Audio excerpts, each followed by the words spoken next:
எத்தனை பேர் நம்புறீங்க ஆண்டவர் நம்மோடு கூட பேசுவார்? ஹalleluya. சத்தமா ஹalleluya.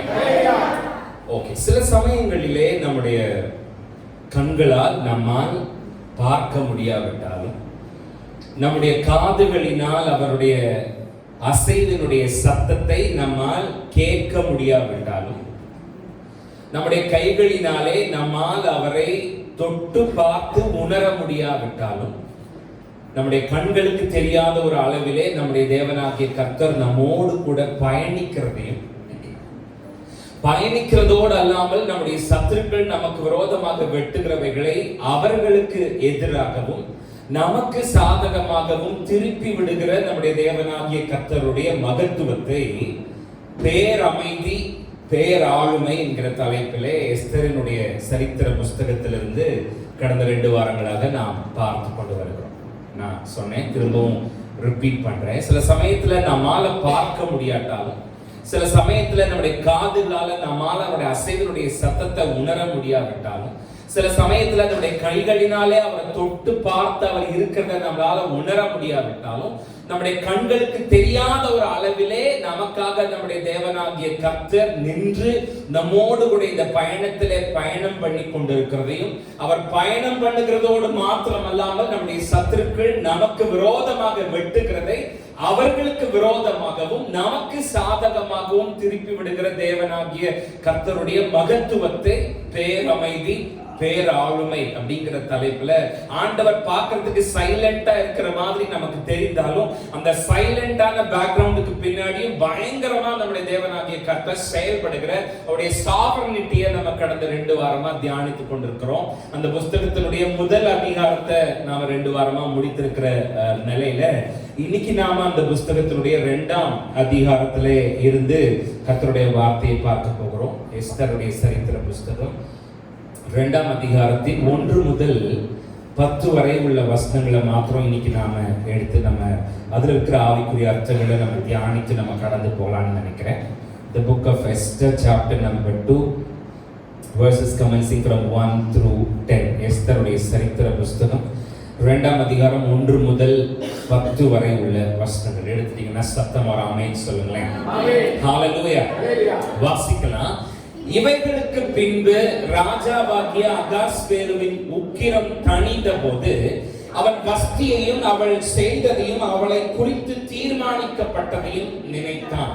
அப்பொழுது ராஜாவை சேவிக்கிற அவனுடைய ஊழியக்காரர் அவனை நோக்கி, ரூபவதிகளாய் இருக்கிற கன்னி பெண்களை ராஜாவுக்காக தேட வேண்டும், அதற்காக ராஜா தம்முடைய ராஜ்யத்தின் நாடுகளில் எல்லாம் விசாரிப்புக்காரரை வைக்க வேண்டும், அவர்கள் ரூபவதிகளாய் இருக்கிற சகல கன்னி பெண்களையும் கூட்டி சூசான் அரண்மனையில் இருக்கிற கன்னி மாடத்துக்கு அழைத்து வந்து ஸ்திரீகளை காவல் பண்ணுகிற ராஜாவின் பிரதானியாகிய ஏகாயின் வசத்தில் ஒப்புவிக்க வேண்டும், அவர்களுடைய சுத்திகரிப்புக்கு வேண்டியவைகள் அவர்களுக்கு கொடுக்கப்பட வேண்டும். அப்பொழுது ராஜாவின் கண்களுக்கு பிரியமான கன்னி வஸ்திக்கு பதிலாக பட்டத்து ஸ்திரீயாக வேண்டும் என்றார்கள். இந்த வார்த்தை ராஜாவுக்கு நலமாய் தோன்றினபடியால் அப்பொழுது சூசான் அரண்மனையிலே பென்யமீனியனாகிய கீசின் குமாரன் சீமேயினுடைய மகனாகிய யாவீரின் குமாரன் மொர்தெகாய் என்னும் பெயர் உள்ள ஒரு யூதன் இருந்தான். அவன் பாபிலோன் ராஜாவாகிய நேபுகாத்நேச்சார் யூதாவின் ராஜாவாகிய எகோனியாவை பிடித்து கொண்டு போகிற போது அவனோட கூட எருசலேமிலிருந்து பிடித்து கொண்டு போகப்பட்டவர்களில் ஒருவனாய் இருந்தான். அவன் தன் சிறிய தகப்பன் குமார்த்தியாகிய எஸ்தர் என்னும் அத்சாலை வளர்த்தான். அவளுக்கு தாய் தகப்பன் இல்லை. அந்த பெண் ரூபவதியும் சௌந்தரியமுடையவளுமாய் இருந்தாள். அவள் தகப்பனும் அவள் தாயும் மரணம் அடைந்த போது மொர்தெகாய் அவளை தன் குமார்த்தியாக ராஜாவின் கட்டளையும் தீர்மானமும் பிரசித்தமாகி அநேகம் பெண்கள் கூட்டப்பட்டு சூசான் அரண்மனையில் உள்ள ஏகாயின் வசத்தில் ஒப்புவிக்கப்படுகிற போது எஸ்தரும் ராஜாவின் அரண்மனைக்கு அழைத்து கொண்டு போகப்பட்டு ஸ்திரீகளை காவல் காக்கிற ஏகாயின் வசத்தில் ஒப்புவிக்கப்பட்டார். அந்த பெண் பார்வைக்கு நன்றாய் இருந்ததினால் அவளுக்கு அவன் கண்களில் தயை கிடைத்தது. ஆகையால் அவளுடைய சுத்திகரிப்புக்கு வேண்டியவைகளையும் அவளுக்கு தேவையான மற்றவைகளையும் அவளுக்கு கொடுக்கவும் ராஜா அரண்மனையில் இருக்கிற 7 தாதிமார்களை அவளுக்கு நியமிக்கவும் ஜாக்கிரதைப்பட்டு கனி மாடத்தில் சிறந்த ஒரு இடத்திலே அவளையும் அவள் தாதிமார்களையும், எஸ்தரோ என்றால் தன் குலத்தையும் தன் பூர்வத்தோரையும் அறிவிக்காதிருந்தாள். மொர்தெகாய் அதை தெரிவிக்க வேண்டாம் என்று அவளுக்கு கற்பித்திருந்தான். என்ன கேளுங்க, இந்த 2வது அதிகாரத்துல வர்ற வசனங்களினுடைய விளக்கங்களையும் அதிலிருந்து நாம் கற்றுக்கொள்ள வேண்டிய ஆவிக்குரிய காரியங்களையும் குறித்து நாம் பார்த்தோமானால், இந்த புஸ்தகத்திலே நாம் பார்க்கிற எஸ்தர் என்கிற இவள் ஒருவளுக்கு தான் 2 பெயர்கள் இருக்கிறதை நாம் வாசிப்போம். இந்த புத்தகத்தை பொறுத்த மட்டில் 2 பெயர்கள் இருக்கிற ஒரு நபராக எஸ்தரை நாம் பார்ப்போம். அவளுடைய எபிரேய பெயர் நம்ம வாசித்தோம், அத்சால் அப்படின்னு வாசித்தோம். அவளுடைய எபிரேய பெயரான அத்சால் என்பது மிருத செடிகளை குறிக்கிற ஒரு எபிரேய சொல்லிலிருந்து வந்ததாக சொல்லுகிறார்கள். மிருத செடியை பத்தி நம்ம பைபிள்ல, நீங்க ஏசாயாவோட தீர்க்கதரிசன புத்தகத்துல, நெகேமியாவோட புஸ்தகத்துல எல்லாம் நீங்க உங்களால வாசிக்க முடியும். இந்த அத்சால் அப்படிங்கிற இந்த எபிரேய பெயர் இந்த மிருத செடியை குறிக்கிற ஒரு சொல்லிலிருந்து வந்ததாக சொல்லுகிறார்கள். இந்த மிருத செடி எதற்கு அடையாளமாக இருக்கிறது என்றால், நம்முடைய வேதத்தை பொறுத்த மட்டிலே இந்த மிருத செடிகள் எதற்கு அடையாளமாக இருக்கிறது என்று கேட்பீர்களானால், மீட்கப்படுதல் மற்றும் தேவனுடைய வாக்குத்தத்தங்களை நிலைநிறுத்துதல் ஆகியவற்றிற்கு இந்த மிருத செடிகள் அடையாளமாக இருக்கிறது. அத்சால் என்கிற சொல் மிருத செடியை குறிக்கிற ஒரு எபிரேய சொல்லிலிருந்து வந்த சொல். அந்த மிருத செடி என்பது எதற்கு அடையாளமாக இருக்கிறதுனா, மீட்கப்படுதல், தேவனுடைய வார்த்தைகளை, வாக்குத்தத்தங்களை நிலைநிறுத்துதல், இதற்கு அடையாளமாக இருக்கிறது. மாத்திரமல்ல, அத்சால் என்ற பெயருக்கு ரைச்சியஸ், நீதி உள்ளவள் என்று ஒரு அர்த்தம் இருக்கிறதாகவும் ரபிகள் எழுதி வைத்திருக்கிறார். அத்சால். இன்னொரு பெயர் அவளுக்கு எஸ்தர். ராஜாவாகிய நேபுகாத்நேச்சாரினுடைய காலகட்டத்திலே இந்த சூசானுக்கு அடிமைகளாக கொண்டு வரப்பட்ட யூதர்களுடைய கூட்டத்திலே ஒருவனாய் இருந்த மொர்தெகாயால், இவள் ஒரு யூத பெண் என்பது இங்கே இருக்கிறவர்களுக்கு தெரியக்கூடாது என்பதற்காக அவளுடைய யூத அடையாளத்தை மறைத்து அவளுக்கு அவன் கொடுத்த பெயர் தான் எஸ்தர். இயல்பா அவளோட பேர் என்னன்னா அத்சால். அவ இஸ்ரவேல் நாட்டை சேர்ந்தவ, அவ யூத குலத்தை சேர்ந்தவ, அவ தேவ ஜனம். நேபுகாத்நேச்சாருடைய காலகட்டத்திலே இவர்கள் எல்லாம் சிறைப்பிடிக்கப்பட்டு அடிமைகளாக கொண்டு வரப்பட்டு இப்போ சூசான்ல, பெர்சியாவில் இருக்கிற சூசான்ல இருக்கும்போது இந்த மொர்தெகாய், அதாவது இவளோட அண்ணன் மொர்தெகாயோட சித்தப்பாமாக ஆகிறா இந்த எஸ்தர். சோ இந்த எஸ்தரோட அண்ணன் மொர்தெகாய், இவ ஒரு யூத பெண் அப்படிங்கிறது சூசான்ல இருக்கிற யாருக்கும் தெரியக்கூடாது அப்படிங்கிறதுக்காக யூத அடையாளத்தை மறைச்சு அவளுக்கு கொடுத்திருந்த பேர் தான் எஸ்தர். எஸ்தர் என்பது அவங்க இருந்த அந்த பெர்சியா நாட்டிலே ரொம்ப பிரபலமாக வணங்கப்பட்ட ஒரு பெண் தெய்வத்தினுடைய, ஒரு பெண் விக்கிரகத்தினுடைய பெயர் தான் எஸ்தர் அப்படிங்கிற பெயர். அத்சால் என்கிறவள் எஸ்தர் என்கிறதான ஒரு பெயரோடு கூட சூசானிலே வாழ்ந்து கொண்டிருக்கிறார். In other words, யூத கலாச்சாரத்திலே, யூத மண்ணிலே, யூத குல மாண்புகளோடு கூட பிறந்த அத்சால் காலத்தின் கட்டாயத்தால் மாற்று தேசத்திலே, அடிமை மண்ணிலே எஸ்தர் என்கிற ஒரு பெயரோடு கூட வாழ்ந்தார். அவ அத்சால். அவ யூத குலத்துல பிறந்தவ, யூத மண்ணில பிறந்தவ, யூத கலாச்சாரத்துல பிறந்தவ, யூத குல மாண்புகளுக்கு, சட்டதிட்டங்களுக்கு உட்பட்டவளா பிறந்தவ. காலத்தினுடைய கட்டாயத்தினாலே வேற்று தேசத்துல, அடிமை மண்ணில ஒரு எஸ்தர் என்கிற பெயரோடு கூட வாழ்ந்துட்டு இருக்கிறார். தன்னோட அடையாளத்தை மறைச்சுக்கிட்டு, தான் ஒரு யூத பெண்ணுங்கிற அடையாளத்தை மறைச்சுக்கிட்டு, இஸ்ரவேல் தேவனாகிய கர்த்தரை வணங்குகிற யூத ஜாதியில வந்தவ அப்படிங்கிற தன்னோட அடையாளத்தை மறைச்சுக்கிட்டு எஸ்தர்ங்கிற ஒரு பேர்ல சூசான்ல வாழ்ந்து. உடனே நம்ம இவளுக்கு விசுவாசம் இல்லையா, அப்படியா இப்படியா, ஆச்சா போச்சா, இவ எதுக்கு அவ பேரை மாத்தினா, இவ எதுக்கு அங்க மறைச்சிருந்தா, இவ தைரியம் முன்னாடி நிற்க வேண்டியதானே, இவளோட விசுவாசம் எங்க போச்சு, ஆச்சா போச்சான்னெல்லாம் நாம அப்படியெல்லாம் அவளை பார்த்து கேட்கிற ஆட்களுக்கு நான் சொல்றேன், அந்த அம்மா அவளோட விசுவாசத்தை மறுதலிக்கல.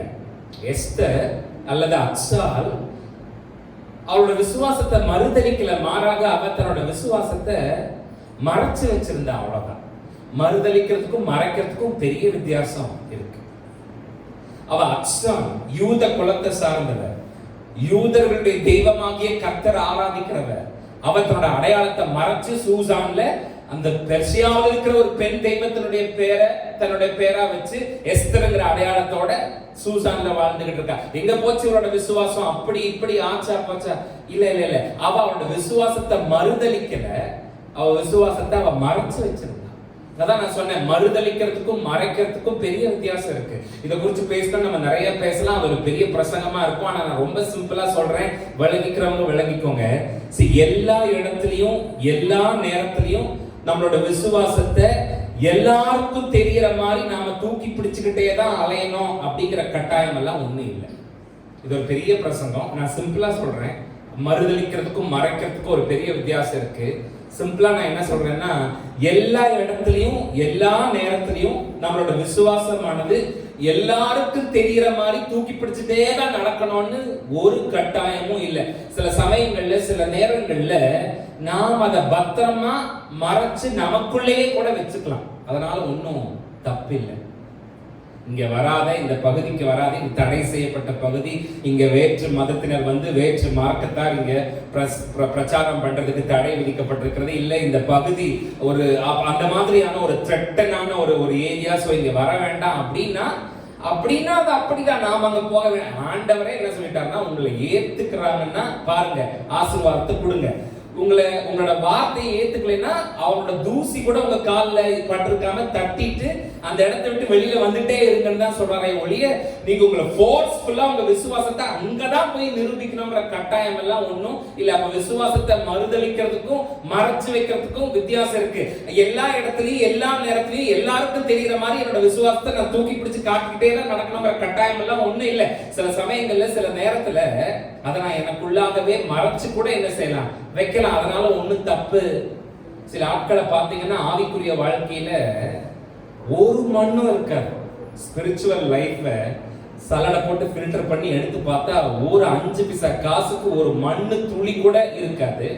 ஆனா வெளியில 10 புறஜாதி ஆட்களுக்கு மத்தியில அப்படிப்பட்ட ஆட்கள் பண்ற அலப்பறைகளை பார்த்தா அடேங்கப்பா, ஆவிக்குரிய வாழ்க்கையில மகத்துவத்தினுடைய உச்சத்துல இருக்கிற ஆட்கள் பண்ணுகிறத விட இந்த ஆவிக்குரிய வாழ்க்கையில ஒரு மண்ணும் இல்லாத ஆட்கள் போடுகிற ஆட்டம் பயங்கரமா இருக்கும்.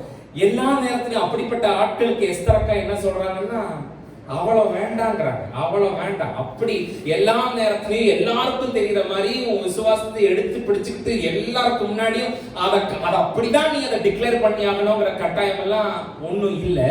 எல்லா நேரத்திலையும் நம்மளோட விசுவாசம் எல்லாருக்கும் தெரிகிற மாதிரியே தான் இருக்கணுங்கிற கட்டாயம் எல்லாம் இல்லை. சில சமயத்துல அதை பத்திரமா பாதுகாப்பா நமக்குள்ளேயே நம்ம மறைச்சு கூட வச்சுக்கலாம். அதனால ஒன்றும் தப்பு இல்லைங்கிறது தான் எஸ்தரோட ஸ்டேட்மெண்டா இருக்கும்னு நான் நினைக்கிறேன். அத்சால்ங்கிறவ தன்னோட அடையாளத்தை மறைச்சுக்கிட்டு எஸ்தர்ங்கிற பெயரோட சூசான்ல இருக்கு. அதுவும் இவங்க இந்த காரியத்தை அவங்களா செய்யலையாம். வசனம் சொல்லுது, அவங்க அண்ணன் மொர்தெகாய் அவங்களுக்கு சொல்லி கொடுத்த ஆலோசனையின் படிதான் அவங்க என்ன செஞ்சாங்க, மொர்தெகாய் அவளுக்கு அப்படி கற்பித்திருந்தா, உன்னை யூத குல பெண்ணுன்னு சொல்லாத, உன் பேர் அத்சால்னு சொன்னேன்னா அவங்க நீ யூத குல பெண்ணுன்னு கண்டுபிடிச்சிருவாங்க.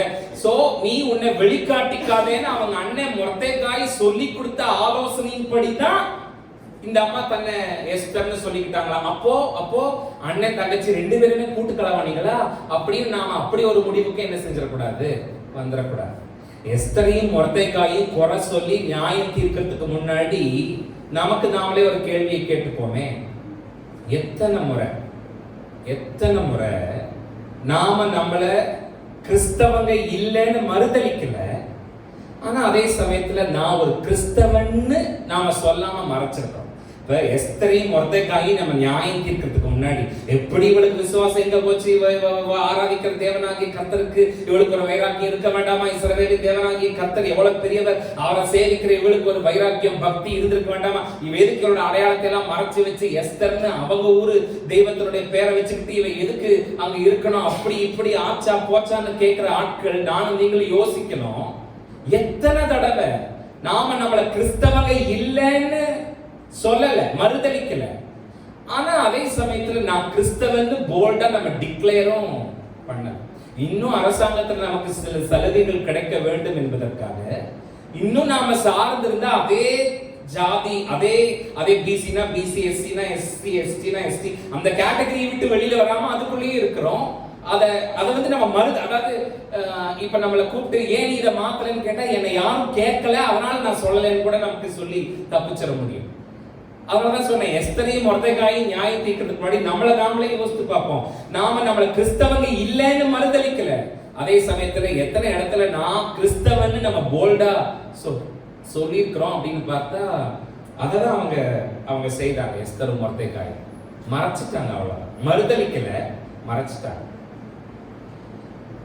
நாம எல்லாருமே கெட்டவங்கன்னு நான் சொல்லல, நாம எல்லாரும் பொய் சொல்றவங்கன்னு நான் சொல்லல, நாம அப்படி இருக்கிறதுனால தப்பு இல்லைன்னு நான் சொல்லல. நான் என்ன சொல்றேன்னா, நாம நல்லவங்களா இருக்கணும், உண்மையா இருக்கணும் அப்படிங்கிற நல்ல எண்ணத்தோட நாம இருந்தாலும் நம்ம டே டு டே லைஃப்ல, நம்ம ரொட்டீனான வாழ்க்கையில எல்லா நேரத்திலையும் எல்லா நிலையிலும் நம்மளால அப்படி இருக்க முடியறது இல்லை.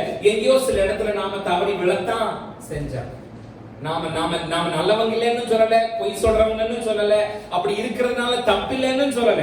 பட் நம்ம எவ்வளவுதான் நாம நல்லவங்களாவே இருக்கணும்னு நினைச்சாலும், அதுதான் நம்ம இலக்கா பிக்ஸ் பண்ணி ஒவ்வொரு நாளும் கண்ணை திறந்தாலும், எப்படியோ நம்ம டே டு டே லைஃப்ல நமக்கும் தெரியாம நாம சில இடத்துல விழுந்துதான்.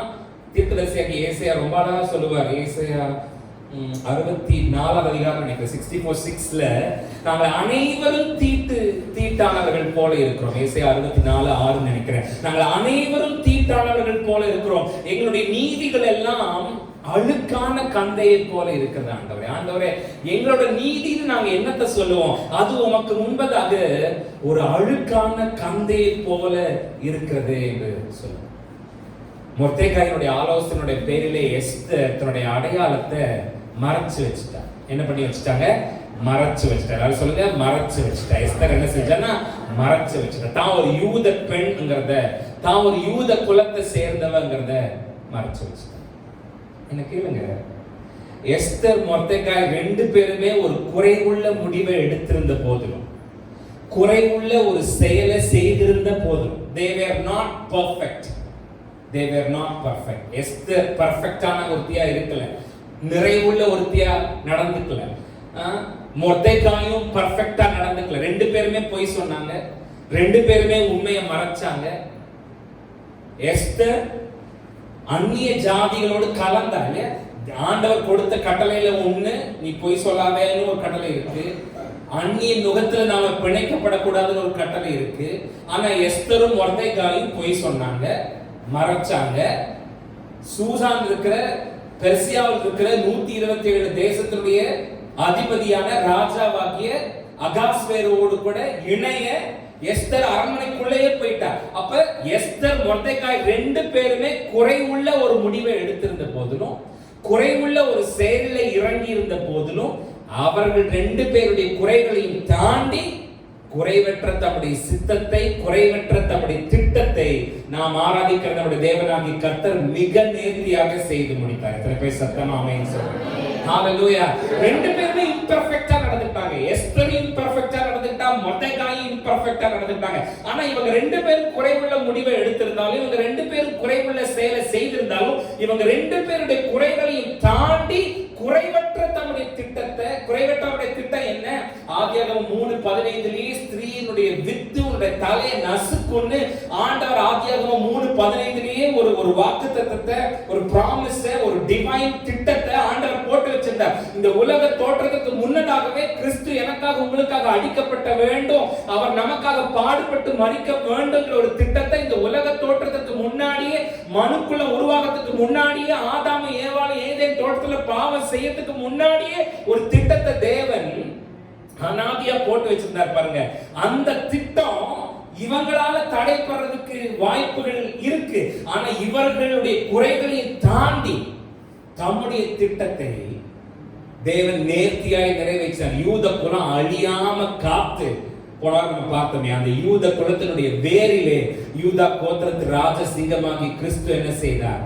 பிறந்தார். இவங்க 2 பேருடைய குறைகளையும் தாண்டி தம்முடைய குறைவற்ற திட்டத்தை, சித்தத்தை நாம் ஆராதிக்கிற நம்முடைய தேவனாகிய கர்த்தர் மிக நேர்த்தியாக செய்து முடித்தார். எத்தனை பேர் சத்தமா ஆமென் சொல்லுங்க. என்ன கவனிங்க, நம்முடைய ஆண்டவராகிய இயேசு கிறிஸ்து ஒருவரை தவிர, except him alone, அவர் ஒருத்தரை தவிர நம்ம கைகளில் இருக்கிற வேதாகமத்தில் இருக்கிற அத்தனை பரிசுத்தவான்களும் ஏதோ ஒரு கட்டத்திலே குறைவுள்ளவர்களாக நடந்தவர்கள் தான். ஏதோ ஒரு கட்டத்திலே தேவனுக்கு கீழ்ப்படியாம போனவர்கள் தான். ஏதோ ஒரு கட்டத்திலே தேவன் விரும்பாததை செய்தவர்கள் தான். ஆபிரகாம் பொய் சொன்னான், பொண்டாட்டியே தங்கச்சின்னா. மோசே அதையும் தாண்டி கொலையை பண்ணினான். தாவீது விபச்சாரம் செய்தான். பேதுரு மறுதலிச்சான். ஆனாலும் இவருடைய குறைவுகளுக்கு மத்தியிலேயும் குறைவற்ற ஒரு தெய்வத்தை தான் நானும் நீங்களும் ஆராதிக்கிறோம் அப்படிங்கறத நானும் நீங்களும் புரிஞ்சுக்கணுங்கிறதுக்காக இந்த ஆபிரகாமையும், இந்த மோசையும், இந்த தாவீதையும், இந்த பேதுருவையும் நாம் ஆராதிக்கிற நம்முடைய தேவனாகிய கர்த்தர் தம்முடைய மிகப்பெரிய கருவிகளாக எடுத்து பயன்படுத்தினார்னா, என்னோட உங்களோட மிஸ்டேக்ஸ், என்னோட உங்களோட இம்பர்ஃபெக்ட்ஸ், அவர் நமக்காக வைத்திருக்கிற வாக்குத்தத்தத்துக்கு, அவர் நம்ம வாழ்க்கை மேல வச்சிருக்கிற திட்டத்துக்கு ஒரு தடையே இல்லைன்னு சொன்னா எத்தனை பேர் சத்தமா ஆமென் சொல்லுங்க. ஹalleluya. என்னோட இம்பர்ஃபெக்ஷன், என்னோட குறை, என்னோட ஏதோ ஒரு தவறான செயல், என் தேவன் என் மேல வச்சிருக்கிற திட்டத்துக்கு தடை இல்லவே இல்லை. ஹalleluya, ஹalleluya. சரி, நாம இந்த அதிகாரத்துக்கு வருவோம்னு சொன்னா, இன்னைக்கு நாம கையில் எடுத்திருக்கிற இந்த எஸ்தரினுடைய 2ஆம் அதிகாரமானது துவங்கும் போதே இவைகளுக்கு பின்பு அப்படின்னு ஸ்டார்ட் ஆகுது. நம்ம வாசித்தோம் அந்த 2ஆவது அதிகாரத்தோட முதல் வசனமே ஆஃப்டர் திஸ், இவைகளுக்கு பின்பு. எவைகளுக்கு பின்பு அப்படின்னு அந்த ஹிஸ்டரியை ரிசர்ச் பண்ணும்போது வேத வல்லுநர்கள் இதை குறித்து சொல்லும் போது, ராஜாவாகிய அகாஸ்வேரு ராஜாத்தியாகிய வஸ்தியை அவளுடைய ஸ்தானத்திலிருந்து தள்ளிவிட்டு 4 ஆண்டுகள் முடிந்த பிறகு அப்படின்னு சொல்றாங்க. அந்த 1ஆவது அதிகாரத்தோட கடைசி வசனத்துக்கும் 2ஆவது அதிகாரத்தோட முதல் வசனத்துக்கும் நடுவுல 4 வருஷம் இருக்கு. எத்தனை வருஷங்க? 4 வருஷம். அப்படின்னா சூசான்ல ராஜா அரேஞ்ச் பண்ணி இருந்த பார்ட்டி முடிஞ்சு 4 வருஷம் ஆயாச்சு. வஸ்திய அவருடைய ஸ்தானத்திலிருந்து தள்ளி 4 வருஷம். இந்த 4 வருஷம் இடைப்பட்ட காலகட்டத்தில் அகாஸ்வேரு ராஜா கிரீஸ் நாட்டிற்கு விரோதமாக போர் தொடுத்து புறப்பட்டு போய் அந்த யுத்தத்துல அகாஸ்வேரு ராஜா தோத்து போயிடுறார்.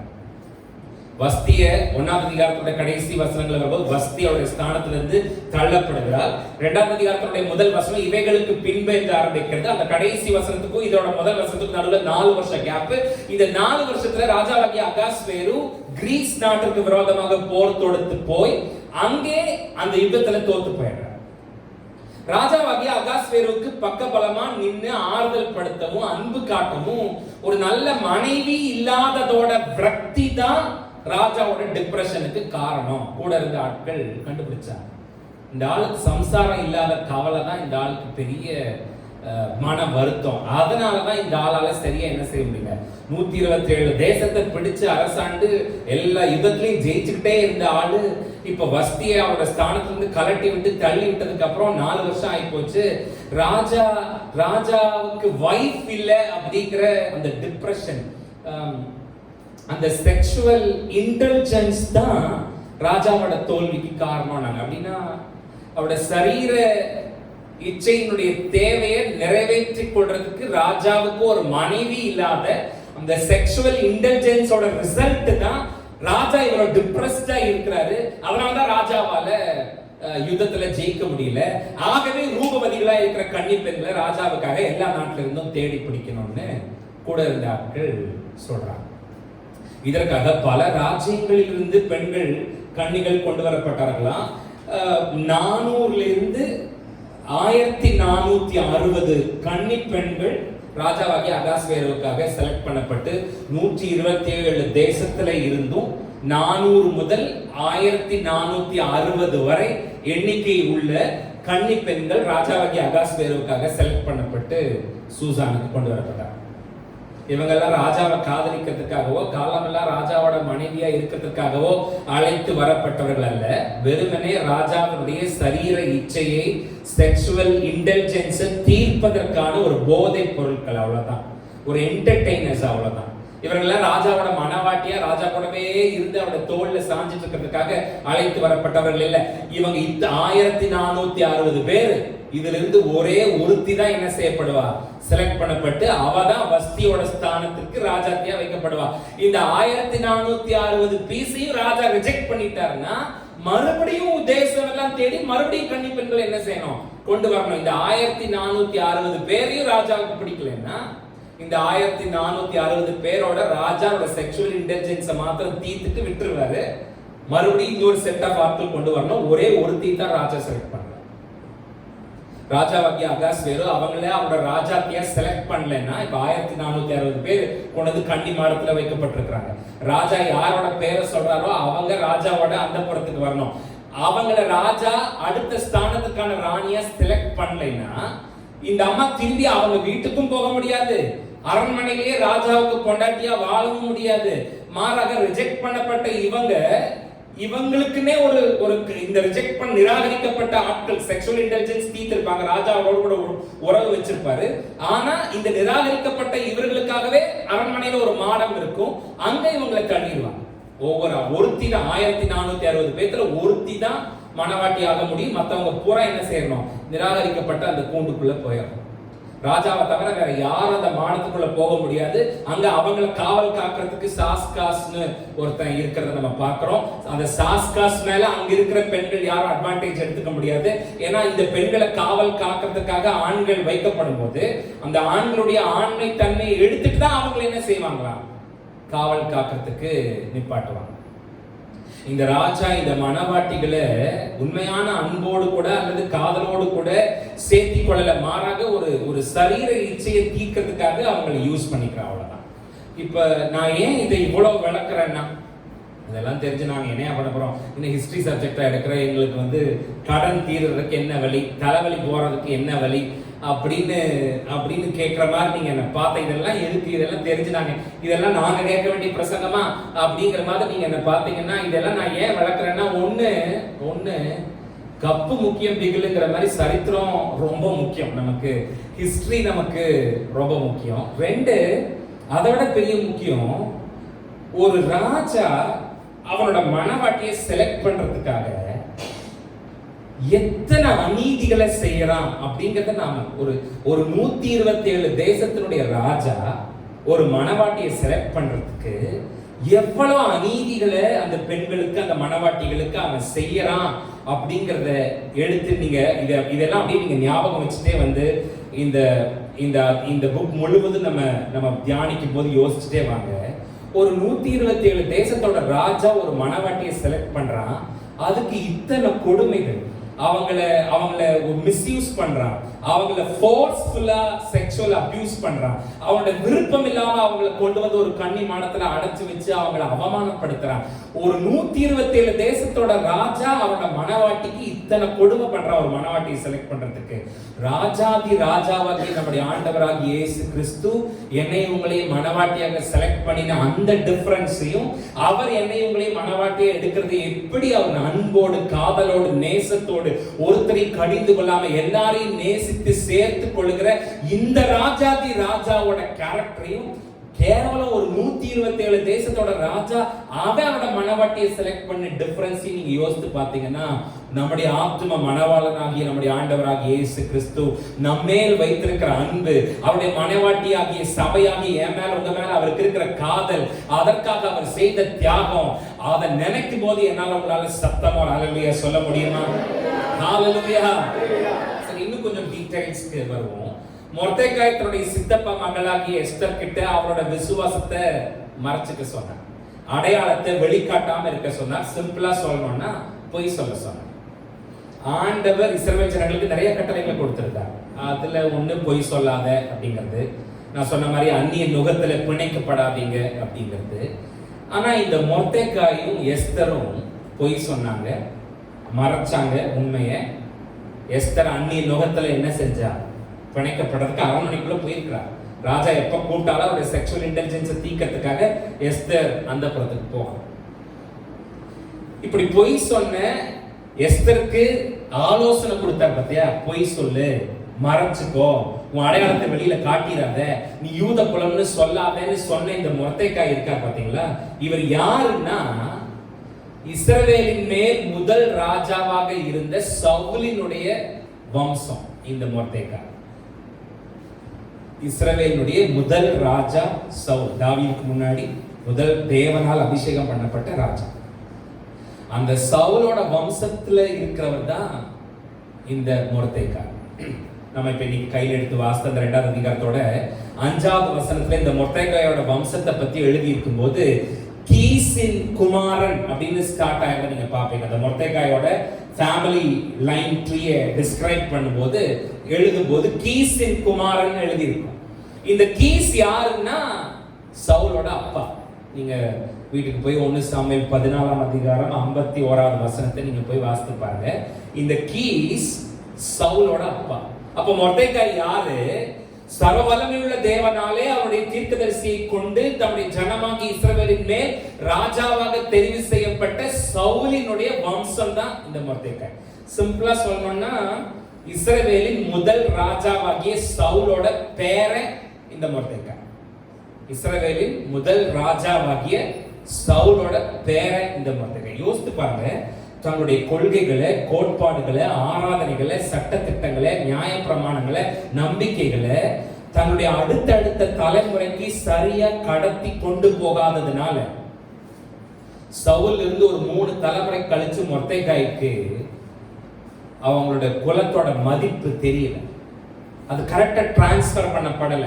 கீஸ் கிட்ட இருந்து கரெக்டா சீமேயிக்கு டிரான்ஸ்பர் பண்ணப்படல. சீமேயி கிட்ட இருந்து கரெக்டா யாவீருக்கு டிரான்ஸ்பர் பண்ணப்படல. யாவீர் கிட்ட இருந்து கரெக்டா மொர்தெகாய்க்கு டிரான்ஸ்பர் பண்ணப்படல. அதனாலதான் சவுல் இருந்து ஒரு 3 தலைமுறைக்கு அந்த பக்கம் 3 தலைமுறைக்கு கழிச்சு பார்த்தா இந்த யூத குலத்தினுடைய மாண்பு, கோட்பாடுகள், ஆராதனைகள், சட்டதிட்டங்கள், நியாய பிரமாணங்கள், விதிகள் மொர்தெகாய்க்கு தெரியல. நான் சொன்னேன்ல, சவுலுக்கும் சீமேய்க்கும் கீஸ் தான் அப்பா. அப்போ கீஸோட மகன் சீமேயி, சீமேயோட மகன் யாவீர், யாவீரோட மகன் மொர்தெகாய். 3 தலைமுறைக்கு அப்புறம் ஆண்டவரை பத்தி ஒண்ணுமே தெரியல. ஆண்டோட மகத்துவம் என்ன, நியாய பிரமாணம் என்ன, கட்டளை என்ன, ஆராதனை என்ன தெரியல. ஒரு யூதனா தான் என்ன செய்யணும் என்ன செய்யக்கூடாதுன்னு மொர்தெகாய் தெரியல. அதனாலதான் எஸ்தர் கிட்ட நீ பொய் சொல்லு, உன் அடையாளத்தை மறைச்சிட்டு யூத குல பெண்ணா உன்னை காட்டிக்காம உள்ளுக்குள்ள போய் இரு அப்படின்னு சொன்ன. நீங்க இதெல்லாம் நீங்க இந்த சரித்திரம் முழுசும் எனக்கு உங்களுக்கு தெரியறதுனால நாம இப்படி எல்லாம் நடந்ததுனால யூத குலம் காப்பாற்றப்பட்டது, இல்லைன்னா எப்படி யூத குலம் காப்பாற்றப்பட்டிருக்கும்னு சரித்திரம் முழுசும் நமக்கு தெரிஞ்சதுனால நம்ம முன்னாடியே ப்ரீ ரிசல்ட்டா சொல்லிடுவோம். ஆனா இப்படி எல்லாம் இவங்க செய்யும் போது இவங்க இதை செய்யறதுக்கான முகாந்திரமே இல்லை. ஏன்னா இதுக்கு அப்புறம் தான் ஆமானுடைய எனிமிட்டி எல்லாம் இதுக்கு அப்புறம் தான் வருது.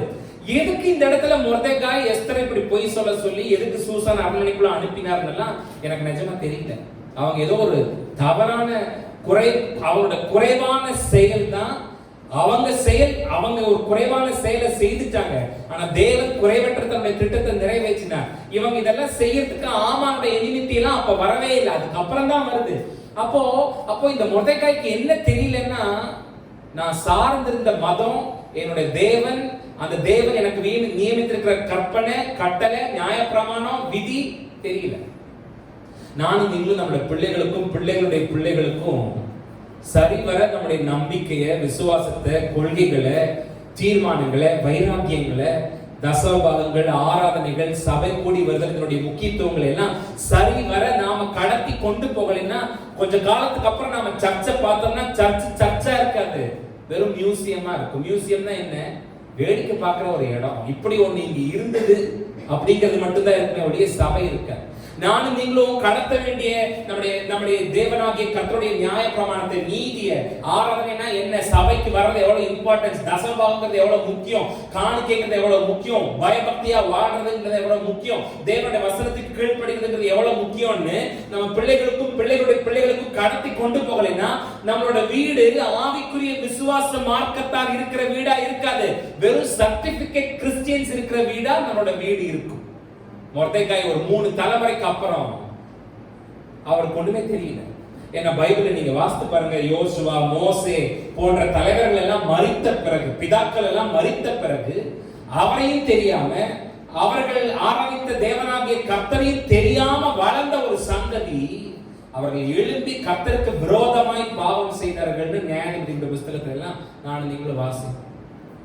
யோசேப்பினுடைய காலகட்டத்தில் எகிப்திற்கு அடிமையாய் போனவர்கள், அங்கே யோசேப்பை அறியாத ஒரு பார்வோனுடைய கையில அடிமைகளாக 400 வருஷம் சிறைப்பட்டு கிடந்தவர்கள், மோசே என்ற ரட்சகனை கொண்டு கர்த்தர் மீட்டு வெளியே கொண்டு வந்தார். இந்த மோசேயை கொண்டு கர்த்தர் செய்த மகத்துவமான அற்புதங்களை இஸ்ரவேல் ஜனங்கள் கண்ணால பார்த்தாங்க. செங்கடல் பிளந்தது, யோர்தான் பின்னிட்டு திரும்பி ஓடினது. தேவன் இவர்களுக்காக காலங்களுக்கு முன்னதாக வாக்குத்தத்தம் பண்ணப்பட்ட பூமிக்கு இவர்களை கொண்டு வந்து சேர்த்தி இருந்தார். ஆனா வசனம் சொல்லுது, அவர்கள் கர்த்தரை அறியாமல் இருந்தார். கர்த்தரை அறியாத ஒரு சந்ததி எழும்பிடுச்சு. மோவாபோட மலையில கடைசியா தான் மரிக்கிறதுக்கு முன்னாடி மோசே இஸ்ரவேலுடைய சகல ஜனங்களையும் கூப்பிட்டு ஒரு ஃபேர்வெல் பார்ட்டி மாதிரி அரேஞ்ச் பண்ணி அந்த ஜனங்களை பார்த்து பேசுறாரு. என்ன பேசினார் தெரியுமா? எப்பா, நீங்கெல்லாம் கட்டாத வீடுகளுக்குள்ள பிரவேசிக்க போறீங்க, வெட்டாத கிணறுகள்ல தண்ணீர் மொண்டு குடிக்க போகிறீங்க, நீங்க நடாத தோட்டத்துல பலனை அனுபவிக்க போறீங்க. இதெல்லாம் உங்களுக்கு கொடுத்தது உங்க தேவனாகிய கர்த்தர் ஒருவரே அப்படிங்கறத நீங்க மறந்து போயிடாதீங்கன்னு ஒரு ஃபேர்வெல் பார்ட்டியை அரேஞ்ச் பண்ணி இஸ்ரவேல் ஜனங்கள் அத்தனை பேருக்கு கூப்பிட்டு சொல்லிட்டு மோசே மரிக்க கடந்து போனார். எனக்கு கவனிங்க, ஆண்டவர் நம்மளை ஆசீர்வதித்த அந்த ஆசீர்வாதத்துடைய எல்லைகளுக்குள்ளாக நம்ம வாழும்போது நமக்கு ஒரு பிரச்சனை இருக்காது. என்ன தெரியுமா? நம்மை ஆசீர்வதித்தவராகி நம்முடைய ஆண்டவரை மறந்தவர். அதனால நீங்க பாத்தீங்கன்னா, எனக்கு வேலை இல்லைன்னு சொல்லி அழுதுட்டு சர்ச்சுக்கு வந்த ஆட்கள் இப்ப ஏன் சர்ச்சுக்கு வரலன்னு கேட்டா, வேலை ரொம்ப பிஸியா இருக்கு, அதனாலதான் சர்ச்சுக்கு வரலன்னு சொல்லுகிறத நம்ம பார்ப்போம். அப்போ ஆசீர்வதிக்கப்படும் போது, ஆசீர்வாதத்துடைய எல்லைகளுக்குள்ளாக இருக்கும் போது நமக்கு ஒரு பிரச்சனை இருக்காது. என்ன தெரியுமா? ஆசீர்வதித்தவராகிய ஆண்டவரே நாம மறந்து போகிற ஒரு பிரச்சனை. அதனாலதான் வசனம் சொல்லுகிறது, அவைகளை உன் கழுத்திலே அணிந்துக்கும், உன் கழுத்துல கட்டி வச்சு உன் விரல்களை கட்டி அதனுடைய இருதய பலகைகள் எழுதி, இஸ்ரவேலே நீ நன்றாய் இருப்பதும் நீ விருத்தி அடைவதும் உன் தேவனாகிய கர்த்தர் ஒருவராலே தான். ஆகவே அவர் ஒருவரே கர்த்தர், அவர் ஒருவரே ஆராதனைக்குரியவர்ங்கிறத உன் பிள்ளைகளுக்கு மறக்காம தினமும் 3 வேளையும் சொல்லிக் கொடு அப்படின்னு நீங்க போய் நீதிமொழிகள் 6:21, 7:3, உபாகம் 6ஆம் அதிகாரம் வாசித்து பாருங்க. இவர் கர்த்தர் தான், நீ வாழ்ந்திருக்கிறதுக்கு காரணம் கர்த்தர் தான், நம்ம குடும்பம் பிழைச்சிருக்கிறதுக்கு காரணம் கர்த்தர் தான். தினமும் 3 வேளையும் பிள்ளைகளுக்கு சொல்லிக் கொடு அப்படின்னு சொல்றோம். உட்கார வச்சு நம்மளோட சின்ன பசங்க கிட்ட, என் வீட்டுல இருக்கிற சின்ன பசங்க கிட்ட நம்மளோட கடந்த காலத்து சொன்னாலே, போர் டேடி போதும் விடுங்க அப்படின்னு சொல்றாங்க. It is unfair. நாம ஒரு 3 தலைமுறைக்கு அப்புறம் பிறந்த மொர்தெகாய்க்கு மறந்து போச்சு. நாம யாரு, நாம எப்படி இருந்தோம், எப்படி இருந்த நம்மளோட வாழ்க்கை இன்னைக்கு எப்படியா மாறி இருக்கு, இப்படிங்கிற இதனுடைய ஹிஸ்டரி விட்டெல்லாம் நாம தூரம் வர வர வர வர தேவனுடைய ஆசீர்வாதங்கள் கிருபைகளை விட்டு நாம தூரமா போயிட்டே இருக்கோங்கிறத நம்ம மறந்துடக்கூடாது. நம்ம ஹிஸ்டரியை, நம்ம பழைய ரெக்கார்ட்ஸை நம்ம பிள்ளைகளுக்கு நம்ம சொல்லிக்கிட்டே தான் இருக்கணும்.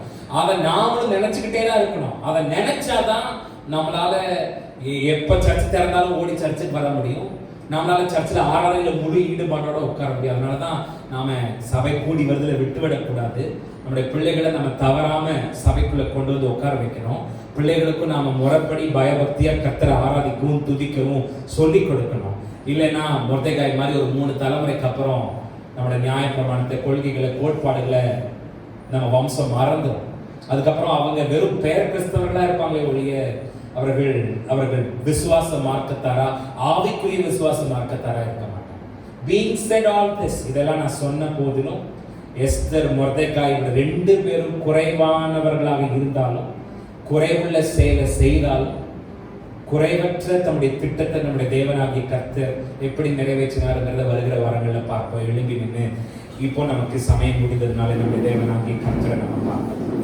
நான் நம்புறேன் இந்த நாட்களில் நாம் இந்த ஆவிக்குரிய ஆலோசனைகளை நம்ம கத்துக்க இது நான் நினைச்சேன், இது ஒரு இன்ட்ரெஸ்டிங்கான ஒரு பயங்கரமா கையை தட்டி துள்ளி குதிச்சு ஆடி பாடுற மாதிரியான ஒரு செய்தியா என்னால இதை உங்களுக்கு பிரசன்ட் பண்ண முடியலனாலும், நம்ம ஒவ்வொருத்தருடைய உள்ளான மனுஷனுக்குள்ள, நமக்குள்ள இருக்கிற ஆவிக்குரிய மனுஷனுக்குள்ள ஒரு பெரிய சவாலை நாம வைக்கிறோம். நமக்குள்ள இருக்கிற ஒரு பெரிய பயம், என் வாழ்க்கையில கர்த்தர் ஏன் மௌனமா இருக்கிறார் அப்படிங்கிற நமக்குள்ள இருக்கிற சந்தேகம், ஒரு பெரிய கேள்வி. அதற்கான தீர்வை, அதற்கான பதில இந்த நாட்கள்ல நானும் நீங்களும் இங்க இருந்து நம்ம பார்த்துக்கிட்டு இருக்கோம் அப்படிங்கிறத மாத்திரம் என்னால ரொம்ப கிளியரா புரிஞ்சுக்க முடியும். இன்னைக்கு ராத்திரி நான் சொன்ன மாதிரி ஒண்ணே மாத்திரம் நம்ம நினைச்சு கடந்து போவோம். என்னுடைய குறைவுகள், குறைவற்ற என்னுடைய தேவனுடைய திட்டத்திற்கு ஒரு தடை அல்ல. உங்க வலது கரத்தை உயர்த்தி இதை மாத்திரம் நம்ம இன்னைக்கு டிக்ளேர் பண்ணி நாம கடந்து போவோம். என்னுடைய குறைவுகள் குறைவற்ற என்னுடைய தேவனுடைய திட்டத்திற்கு ஒரு தடையே இல்லை, ஒரு பிரச்சனையே இல்லை. ஏன்னா நான் உண்மை இல்லாதவனா இருக்கும் போதும் என்னுடைய தேவன் தாம் சொன்ன வார்த்தையை நிறைவேற்றுகிறதற்கு உண்மை உள்ளவராகவே இருக்கிறார். அவர் என்ன மனவாட்டியை செலக்ட் பண்ணி இருக்கிறார். இந்த 127 கேவலம் ஒரு 127 தேசத்தோட ராஜா அவனோட மனவாட்டிக்கு என்னென்ன மாதிரியான அபியூஸ் எல்லாம் கொடுத்தான். ஆனா சர்வலோக ராஜாவாகிய என்னுடைய ஆண்டவராகிய இயேசு கிறிஸ்து என்ன அவனோட மனவாட்டியா வச்சிருக்கிறாரு. எவ்வளவு அன்பா, எவ்வளவு பாசமா, எவ்வளவு காதலா, நான் கூப்பிடுகிறதுக்கு முன்னமே எனக்கு பதில் சொல்லுகிறவரா, நான் வேண்டிக் கொள்ளும் போதெல்லாம் என் பக்கத்துல ஓடி வருகிறவரா என்னுடைய தேவனாகிய கர்த்தர் என்னோடு கூட இருக்கிறாரே. என்னுடைய ஆத்தும மனவாளன் என்னை இவ்வளவாய் நேசிக்கிறாரே, அவருக்கே சதா காலமே என்னுடைய துதியும் கனமும் மகிமை உண்டாயிருக்கட்டும். சவுலுக்கு அப்புறம் ஒரு 3 தலைமுறைக்கு அப்புறம் வந்த மொர்தெக்காய் அவருக்கு சரியா அவருடைய மதத்தினுடைய நியாய பிரமாணங்கள், கொள்கைகள், கோட்பாடுகள், ஆராதனுடைய முறைமைகள், தசமபாகம்னா என்ன, காணிக்கைனா என்ன, உபவாசம்னா என்ன, ஜெபம்னா என்ன, வைராக்கியம்னா என்ன, பக்தினா என்ன, அதை சரியா கடத்தி கொண்டு போகாததுனால மொர்தெக்காய் குறைவுள்ள ஒரு தீர்மானத்தை, முடிவுகளை, செயல்களுக்குள்ள இறங்குற மாதிரி போயிருச்சு. நானும் அந்த மாதிரி இருக்க கூடாது, என் பிள்ளைகளும் அந்த மாதிரி இருக்க கூடாது, என் பிள்ளைகளின் பிள்ளைகளும் அந்த மாதிரி இருக்க கூடாது. தலைமுறையாய் கர்த்தர் ஒருவரே எனக்கு தேவனாய் இருப்பாராக. 1000 தலைவர்களுக்கு இரக்கத்தை காக்கிற தேவனாகிய கர்த்தருடைய கரத்திலே நானே வீட்டால் எப்போது இருக்கணும். அந்த ஒரு பெரிய உத்தரவாதத்தை, பொறுப்பை இன்னைக்கு ராத்திரி நான் எடுத்துக்கிறேன். என் பிள்ளைகளுக்கும் பிள்ளைகளுடைய பிள்ளைகளுக்கும் கர்த்தருடைய நன்மைகளை, கர்த்தர் எனக்கு செய்த அற்புதங்களை, கர்த்தருடைய மகத்துவங்களை, நியாயப்பிரமாணங்களை, கொள்கைகளை, ஆவிக்குரிய சட்டத்திட்டங்களை என் பிள்ளைகளுக்கு நான் சொல்லிக் கொடுப்பேன். என் பிள்ளைகளுடைய பிள்ளைகளுக்கு நான் சொல்லிக் கொடுப்பேன். அதை கழுத்துல மாட்டிக்கவும், இருதய பலகைகளை எழுதி வைக்கவும். நீ வாழ்ந்திருக்கிறது உன்னுடைய தேவனாகிய கர்த்தராலே தான். ஆகவே அவர் ஒருவரே கர்த்தருங்கிறதை நீ மறந்துடாதேங்கிறத அவளுக்கு கற்றுக் கொடுப்பேங்கிற ஒரு தீர்மானத்தோடு கூட இன்றைக்கு இந்த இடத்தை விட்டு கடந்து போவோம். திரும்ப திரும்ப சொல்றேன், ஒன்ன மறந்துடாதீங்க.